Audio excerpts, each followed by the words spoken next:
Hello and good morning, students of class 11th. Today in our accountancy class we are going to continue our chapter number 9 and our today's topic is discount. Today we will understand how to make entries in journal relating to the discount. Discount से related entries हम journal में कैसे पास करते हैं वो हम आज पढ़ेंगे। देखिए डिस्काउंट बेटा दो तरीके से होता है, एक तो हमें ट्रेड डिस्काउंट मिलता है, एक कैश डिस्काउंट मिलता है। डिस्काउंट वैसे तो हम नॉर्मली डिस्काउंट को छूट मानकर ही चलते हैं, लेकिन इसके भी दो प्रकार हैं, दो टाइप्स हैं, ट्रेड डिस्काउंट और कैश डिस्काउंट। अब देखिए बेटा ट्रेड डिस्काउंट क्या होता है। जो ट्रेड डिस्काउंट है वो ज़्यादातर दिया जाता है होलसेलर या मैन्युफैक्चरर के द्वारा रिटेलर को, कस्टमर को नहीं मिलता, रिटेलर को दिया जाता है। क्यों? क्योंकि वो बल्क में परचेज करता है, वो मतलब 10, 20, 30 ऐसी क्वांटिटी परचेज नहीं करता, 100, 500, 700, 1000 इस तरह से बल्क में काफ़ी लार्ज क्वांटिटी में परचेज करता है, या तो होलसेलर या फिर रिटेलर। ठीक है, ये किस लिए दिया जाता है? ताकि जो सामने वाला है, जो रिटेलर है, वो क्या हो, हमसे हमारे डिस्काउंट देखकर ज़्यादा से ज़्यादा माल खरीदे। ठीक है, तो ट्रेड डिस्काउंट जो दिया जाता है वो मोटिवेट करने के लिए दिया जाता है रिटेलर्स को ज़्यादातर। ये दोनों ट्रांजैक्शंस पे दिया जाता है, credit as well as cash, ये दोनों ही ट्रांजैक्शंस पे दिया जाएगा, चाहे क्रेडिट ट्रांजैक्शन हो हमारी या फिर कैश में हो ट्रांजैक्शन। ठीक है, इसकी खास बात ये है कि इसकी कोई अलग से एंट्री पास नहीं की जाती। देखिए इसका एक एग्जाम्पल देखते हैं हम। मान लीजिए एक ट्रेडर सेल कर रहा है अपने गुड्स, जिसका लिस्ट प्राइस तो है 1 लाख रुपीज़। ठीक है, लेकिन वो ट्रेड डिस्काउंट पर 20% ट्रेड डिस्काउंट पर कैश लेते हुए अपने गुड्स सेल कर रहा है। एक ट्रेडर अपने गुड्स को जिसका लिस्ट प्राइस 1 लाख रुपीज़ है उसको 20% ट्रेड डिस्काउंट पर सेल कर रहा है। हमें इसकी एंट्री पास करनी है जर्नल में। देखिए इसकी कोई सेपरेट एंट्री नहीं होगी, हम 1 लाख का 20% निकालेंगे, कितना होगा 20,000, मतलब 20,000 रुपीज़ का रिटेलर को क्या मिला है, हमारे डिस्काउंट मिला है। तो 1 लाख में से 20,000 माइनस करके कितना आएगा 80,000। तो ये एंट्री कैसे बनेगी? Cash account debit to sales account, ये सेलर के मतलब ट्रेडर के अकाउंट में जर्नल में ये वाली एंट्री पास होगी। ठीक है, कैश अकाउंट डेबिट, कैश आया है 80,000 का, टू सेल्स माल गया है 80,000 का, 1 लाख से एंट्री नहीं करेंगे। ठीक है, next one is your cash discount. देखिए बेटा कैश डिस्काउंट क्या होता है। कैश डिस्काउंट ज़्यादातर रिटेलर्स के द्वारा दिया जाता है कस्टमर को, किस वजह से? ताकि वो जल्दी से जल्दी कैश में पेमेंट कर दे अपनी। अगर उन्होंने क्रेडिट में ख़रीदा है, उन्हें कहा जाता है कि अगर आप एक फिक्स पीरियड के अंदर पेमेंट करते हो तो आपको इतना हम कैश का डिस्काउंट देंगे। ठीक है, 5%, 10% या जितना भी हम डिस्काउंट देते हैं, अगर आप हमारी पेमेंट इतने पीरियड के अंदर पे कर देते हो, हमारे सामान की पेमेंट दे देते हैं, तो हम आपको इतना कैश डिस्काउंट अलाउ करेंगे। अगर इस पीरियड के बाद आप पेमेंट करते हो तो आपको ये डिस्काउंट नहीं मिलेगा। ठीक है, तो सामने वाला भी सोचता है कि मुझे डिस्काउंट का अगर फ़ायदा उठाना है तो मुझे जल्दी से जल्दी इसकी पेमेंट करनी होगी। क्लियर? अब देखिए हम ट्रेड डिस्काउंट और कैश डिस्काउंट के अंदर डिफरेंस क्या क्या है वो पढ़ेंगे। ट्रेड डिस्काउंट ये अलाउ किया जाता है होलसेलर और मैन्युफैक्चरर के द्वारा, किसको दिया जाता है? रिटेलर को। कैश डिस्काउंट कस्टमर को दिया जाता है रिटेलर के द्वारा। ठीक है। ये प्रिंटेड प्राइस पे दिया जाता है, इस पे प्रिंटेड प्राइस पर नहीं दिया जाता। ये किस लिए दिया जाता है? For making the prompt payment within a fixed period. It is the main और important thing you can say. When allowed, कब अलाउ किया जाता है? जब एक बल्क में क्वांटिटी परचेज की जाती है तभी। स्पेसिफाइड क्वांटिटी, बल्क में जब क्वांटिटी हम परचेज करेंगे तभी हमें ये ट्रेड डिस्काउंट मिलेगा, ठीक है। सिमिलरली हमें जो कैश डिस्काउंट है वो तब मिलेगा जब हम किसी स्पेसिफाइड डेट को या फिर उससे पहले पेमेंट करें। With in a fix period जब पेमेंट करते हैं तभी ये अलाउ किया जाता है हमें कैश डिस्काउंट। इसका मेन ऑब्जेक्टिव क्या होता है? इसका मेन ऑब्जेक्टिव होता है कि जो रिटेलर है वो ज़्यादा से ज़्यादा सामान खरीद कर प्रॉफिट कमा सके, ठीक है। Generally, it is allowed to the retailers to enable them to make some profits even if they sell the goods at their catalog price. अगर वो कैटलॉग प्राइस पर भी अपना सामान बेचते हैं तो भी उनको फ़ायदा ही होगा, क्यों? उनको ट्रेड डिस्काउंट दिया गया है। इसका मेन ऑब्जेक्टिव ये है। इसका मेन ऑब्जेक्टिव क्या है? कस्टमर को एनकरेज करना, किसके लिए? प्रॉम्प्ट पेमेंट के लिए, जल्दी पेमेंट देने के लिए। ये बुक में कैसे रिकॉर्ड की जाती है? ट्रेड डिस्काउंट, इसकी कोई अलग से एंट्री नहीं होती, इसकी अलग से एंट्री होती है। कैश डिस्काउंट की हम अलग से एंट्री करेंगे। इनवॉइस में से डिडक्ट, ये इनवॉइस में से डिडक्ट होता है, मतलब जब बिल बनाते हैं तो इसमें से माइनस करके हम दिखाते हैं, ठीक है। इसको माइनस करके नहीं दिखाते इनवॉइस में से जब बिल बनाते हैं तो कैश डिस्काउंट को। क्लियर? अब देखिए इसका एक हम एग्जाम्पल लेते हैं। देखिए इसमें एक ट्रेडर है जो गुड्स सेल कर रहा है, कितने के? 20,000।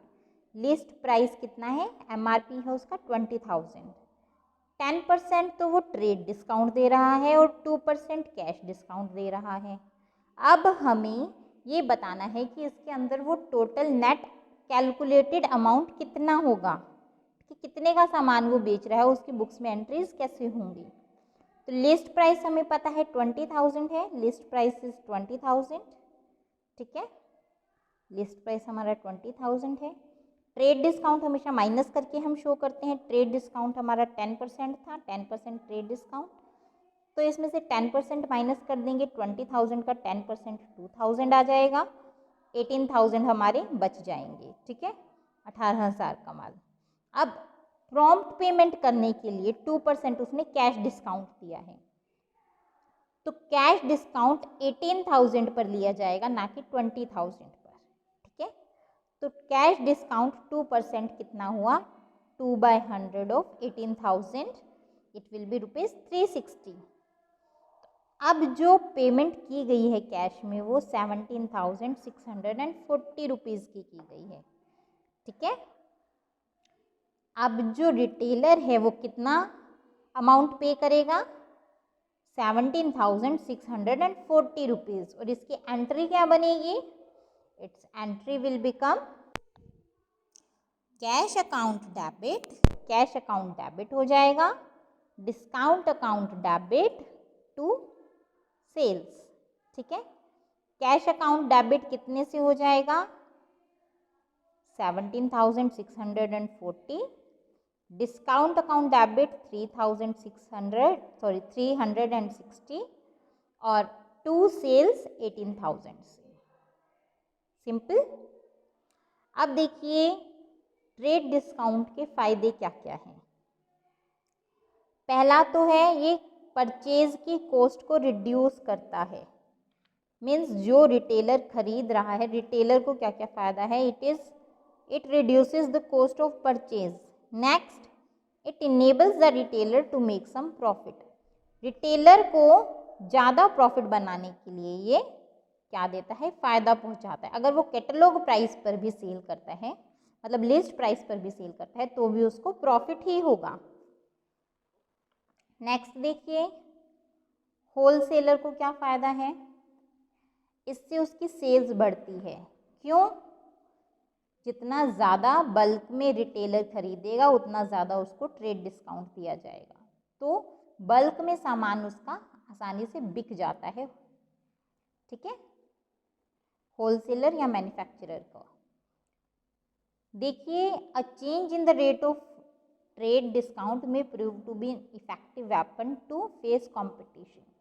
कंपटीशन को फेस करने के लिए भी काफ़ी हेल्पफुल है, ठीक है। अलग अलग चार्जेस हम कर सकते हैं, अलग अलग प्राइस चार्ज कर सकते हैं हम अपने रेगुलर कस्टमर से, ठीक है। कैसे? अलग अलग उनको ट्रेड डिस्काउंट देके, अलग अलग हमने ट्रेड डिस्काउंट दिया और अलग अलग हम उनसे चार्ज कर सकते हैं, किसी से ज़्यादा किसी से कम, according to our need. Change in rate of trade discount is an easy method. आसानी से कर सकते हैं ट्रेड डिस्काउंट में चेंज, ठीक है। कैटलॉग्स पे प्रिंट दोबारा करवाने की ज़रूरत नहीं है, क्योंकि हमें ये फ़ायदा किसको पहुंचाना है? रिटेलर को। और किससे फ़ायदा लेना है? रिटेलर से ही फ़ायदा लेना है, ताकि वो ज़्यादा से ज़्यादा माल खरीदे हमारा ट्रेड डिस्काउंट देखकर, ठीक है। अब देखिए, कैश डिस्काउंट के क्या फ़ायदे हैं? सेलर से पहला फ़ायदा तो यही है कि उसको जल्दी पेमेंट मिल जाती है सेलर को। दूसरा, टाइम पर पेमेंट मिल जाती है। तीसरा, बैड डेट्स की जो पॉसिबिलिटी है वो कम हो जाती है।